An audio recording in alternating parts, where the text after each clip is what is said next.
What's up? It's your boy Karceno here. And y'all want to hear another hood story, don't you? So let me lean up for this. And I'm trying to think of which one we doing. I don't know what number we on. I don't know anything. So we'll go back and fill the numbers in later. But in this hood story, we kick off. Follow the playlist first. Watch all the other hood stories too. Let me start off with saying that. So I'll tell you about Petey. We'll do Petey. Petey comes up here from New York. Not just New York, a certain place in New York. It's like near New Hampshire where it's a lot of Puerto Ricans and Cubans. It's in that small town outside of New York. I don't know it, but I know that's where he's from. It's like they root for New England. They don't root for like the Giants. They root for the Patriots and all that stuff. So they're in that little group. Now, anyway, he got in some trouble back there and ended up having to come out here. And when he came out here, he ended up working with us. That's how we even met Petey. So Petey come up there, and he's a skinny dude. He got an accent, because he's part Dominican, Puerto Rican, black. He just, hey, well, wepa. He just sounds really weird with his voice and everything he does. So all of a sudden, he was living with his uncle. And this is what's weird. His uncle's not really his uncle. This is his ex-girlfriend's relative that he got cool with, I guess, and was like, hey, I need a place to stay. I heard you up there near Chicago. I got to get out of town. I need to go out there the way you at. So he was like, yeah, come on out here. And dude, he fixed cars and raced cars. He got a Saab sitting low with all kind of spoilers on it, and he racing them in the streets. That's his thing. And Petey is staying out there with him. And slowly, Petey is losing his mind. And he's losing his mind because there's no Puerto Ricans and stuff out there. No Cubans, nothing. He's just seeing suburban white people walking the dog, kids riding the bikes. This is hell for him. He I can't live like this. There's no action. I mean, at 9 o'clock, it's dead out here. Everybody's in the house. There's nothing going on. Where to kick it at? So he's losing his mind. He needs something to do. So that's when he started asking us, yo, man, where the Puerto Ricans and stuff at, man? Where do they hang out? So I took him to Humboldt Park. Dude, all right, let's take you to Humboldt Park. Maybe you'll run into some people. I shouldn't have done that. Petey got down there and went crazy. He saw a couple of dudes. He met them. Yo, man, yeah, these dudes are cool, man, but it's a heck of a drive because he stay out near Naperville. So him to come all the way down there, it's kind of crazy for him to do that. A couple months go by. I don't really hang out with Petey. We work together. I see him, he come in the morning, because that's one stipulation that his uncle has, is that, you riding with me to work no matter what. You're staying at my house, we gotta work. So he drag him to work, he all mad. He got the fro all curly. He mad. Making me mad, man. Drive me in here. I don't want to work here. Look at this money I got. Boom. Pulls out a big knot. Right away, I'm like, they got you serving. So he's got a 2 and a split. I got a 2 and a split in the car. Yeah, I got to get it home and do all this. So I don't need this crazy dude speeding, doing nothing crazy, because I got all kind of crazy stuff in the trunk. I got guns, dude. Yeah, for real guns. So he talks English and then he goes into Spanish. So he's talking to the other guys that work up there. So he's kicking it with them. They're Mexicans, and they hang out there, and and they cool with him. You know, he's cool with a couple other guys in there. This guy he's married named Danny, and Danny came over there and was like, yeah, you know, this is my wife, and blah, blah, blah, blah, that's my house. So him and Danny was cool. They went to see WWE and did some, like, hanging out, and they was doing blow and all that stuff. So they was like boys. And then the uncle was out there, you know, and doing all kind of crazy stuff, you know, racing cars and getting into it with the cops.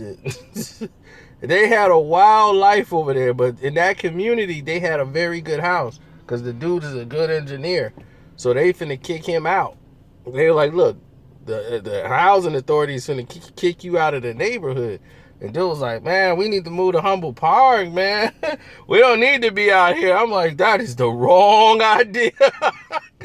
You don't want to be out there, PDP. So PDP is making money now because he hanging out with these dudes from Humboldt Park. So as they keep coming out that way from like Humboldt Park, you know, talking to dude, they were like, yo, where's our money? You know, you supposed to give us some money. And you told us to meet you up there at the job. And he was like, I did. I was up there, but they sent me home early, which they did. The job sent him home early because he wasn't doing nothing. They was like, we're going to put you under suspension. So they thought he was trying to pull a burn, but he wasn't. He was actually telling the truth. They sent him home, but people in the city, like, these dudes ain't gonna really talk too much. So he told Danny, like, look, Danny, here's the money, gonna pay them, you know, this the half, just give them what you got, tell them I'm gonna give them the rest when I get up with them. They was like, no, where you at? We coming to get the whole thing now. We coming to your house.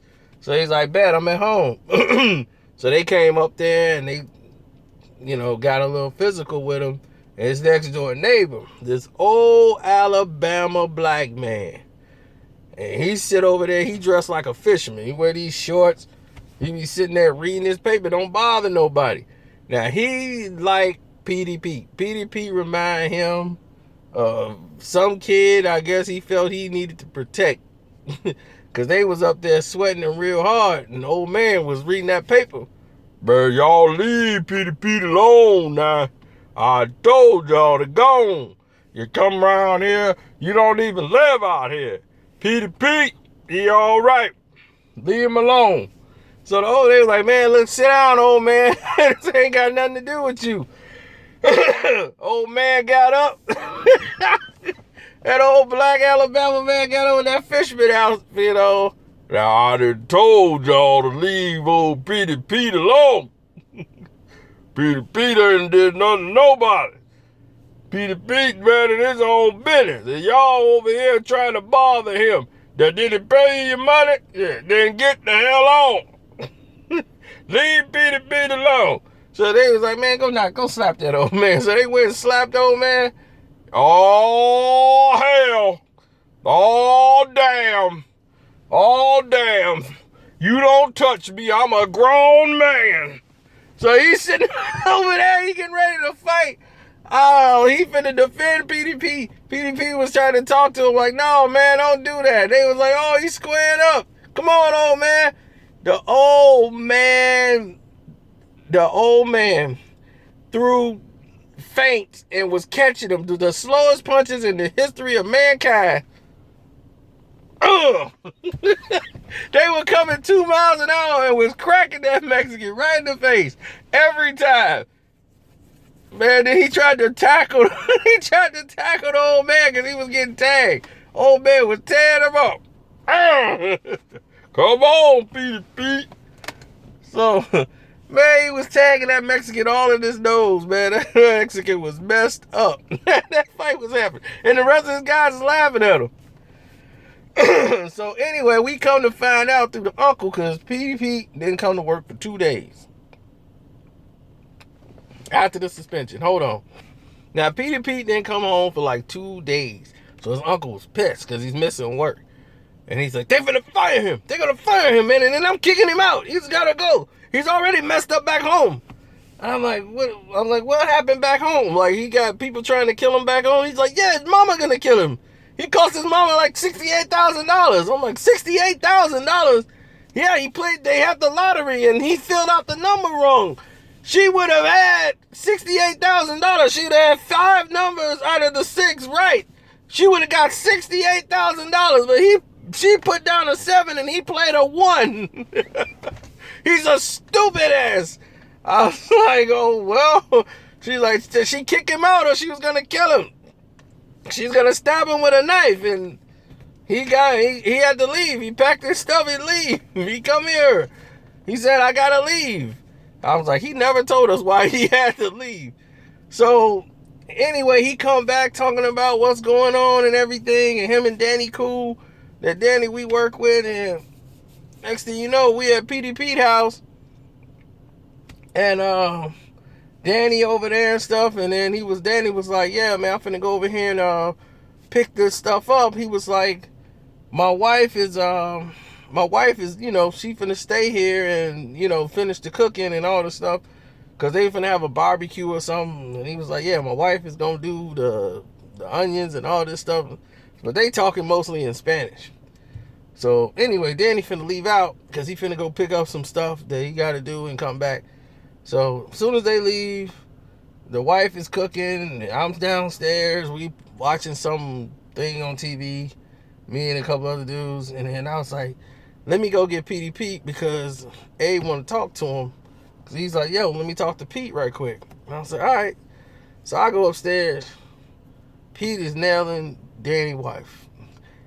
She ain't even got her pants all the way. She got her legs in the air with her pants like halfway up. I'm like, oh no, this dude is in here nailing Danny's wife. I'm like, no, you're not hitting this dude's wife. What is wrong with you?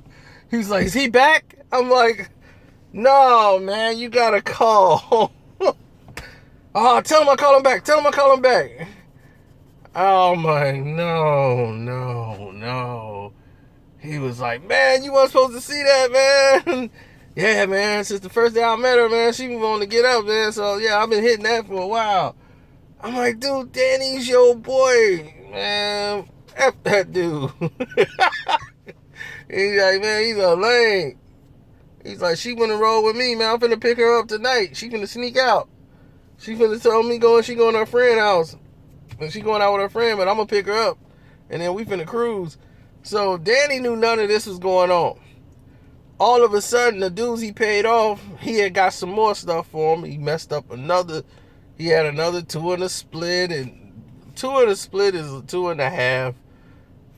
Like cocaine and all that stuff. So this is cocaine drug life. PDP messed up all this drugs. And I'm like, he come down there, he put out all this drugs on the table. I said, well, PDP, this is it. I'm going home. I can't stay at home. This is like a crime. You just turned this to a crime scene. You done pulled out all this. This is supposed to have been a barbecue. You come in here like, look at all the dope I got. I'm like, nah, we leaving. And I'm like, this is the dumbest thing you could ever do. These dudes you in here you barely know. They will kill you for coke. Like these Mexicans, dude, you crazy? Lay this out like this. He's like, anybody come in here, I'm shooting them. Next thing you know, 2 weeks later, they broke in the house, tore up everything. His uncle was like, oh, he's gone. I kicked him out. Because they came in my house, broke in my house, looking for stuff, tearing it up. The Mexicans in there looking for that dope, and he didn't even have it in there. He had it in a bag. He had it in a black bag that he kept in his locker at work. All that dope, he was keeping that dope as close to him as possible. Then he came back and his uncle was like, you gotta go. Look at that. They done tore my TV up. They done tore everything up. And he had all this money and he had bought this little moped. He used to ride it around and the scooter with the bag. Man, I'm like, this dude out here making runs in the bag. Just living on the streets. Flying back to Humboldt Park and coming back. So Danny was like asking me like, is he sleeping with my wife? I'm like, why would you ask me? I have no idea. Because my wife says you was there when she was sleeping with him. I'm like, I probably was downstairs. She said you walked in the room. I'm like, nah, it wasn't me, dude. I want no parts. I want no parts of this story because She said that she's sleeping with him and she leaving me to go to him and all this craziness. And I'm like, and she's always, now she's on like drugs and, you know, she's just talking crazy. And, you know, and I had to call the cops on her, man, because I don't hit women. And if he sleep with my wife, man, me and him gonna have a problem, man. And I'm like, I don't know what's going on. And one of the other dudes, the Mexicans who was there, told him like, yeah, dude, I saw them. They went out at some other place, and yeah, he had picked your wife up. She was with him. So he's like, I'm gonna talk to him. And I was like, don't go to Danny. Danny gonna want to talk to you today. He's like, this is my last day. I quit. He's like, I'm coming up here right now. I'm going back home to New York. I'm like, why? He's like, man, things went crazy, man. They want to kill me down there in Humboldt Park. He's like, dude, so I just took all the dope, man. I just left. I'm like, what you finna do? He's like, I'm finna sell all of it and I'm going to New York. I'm like, dude, you cannot come in here today. Danny is going to kill you. He think you sleeping with his wife, and she told him. He's like, yeah, I know. She told me. Where you at? I'm like, Danny's coming, dude. Man, Danny came out there. He's like, I just want to talk to you, man. He's like, what you want to talk to me about? I heard you was sleeping with my wife, you know, and that's not good. You dating my wife, you take my wife out. He was like, man, look, I don't want to deal with all this nonsense. I got a lot going on. Your wife a hoe, you know she a hoe, and she gave it up to me. What else I'm supposed to do? What you want to do? You want to fight? What, that what you want to do? You want to fight? And then he's like, I want to talk to you man to man. I want you to tell me you sleeping with my wife. Yeah, I did it. So what? Now what? What we gonna do, man? Speed it up. What you gonna do? You want to throw hands? What? What do you want to do? Don't ever come in my life again. Me and my wife. If she called me, I'm gonna sleep with her. That's it. But you know what? I'm going to New York, so I don't care no more. She back to being your wife. You deal with the beat. And you disrespect my wife? And he push him. He's gonna push him. He's like, oh, so you want to fight? Let's fight. No, I don't want to fight you. You have no class. You have no class. You're scum. And you're going to be dead. Messing with people's wives, you're going to die. So PDP's like, man, I'm out of here, man. Deuces. He threw it. And I took a picture of PDP when he was throwing up the deuce sign. I'm out of here. Deuce. That's the last we seen of PDP. PDP is gone. He got everybody looking for him. Humboldt Park, like, have you seen him? I'm going to kill everybody in his house. I'm going to kill his uncle. Somebody going to tell us where he is. If I got to get on a plane, we going to kill PDP. PDP is back in New York. Back on the East Coast. Back at home. He done made it. But he made a mark while he was here. So PDP, I salute you. You did a lot of crazy stuff, boy. Going out at 4 in the morning, getting ghost on police with a moped, taking people's wives, making all that money and blowing it up and messing up the dope and still getting more dope out of them. I don't know how you pull that off, but Humboldt Park is mad at you. I'm out.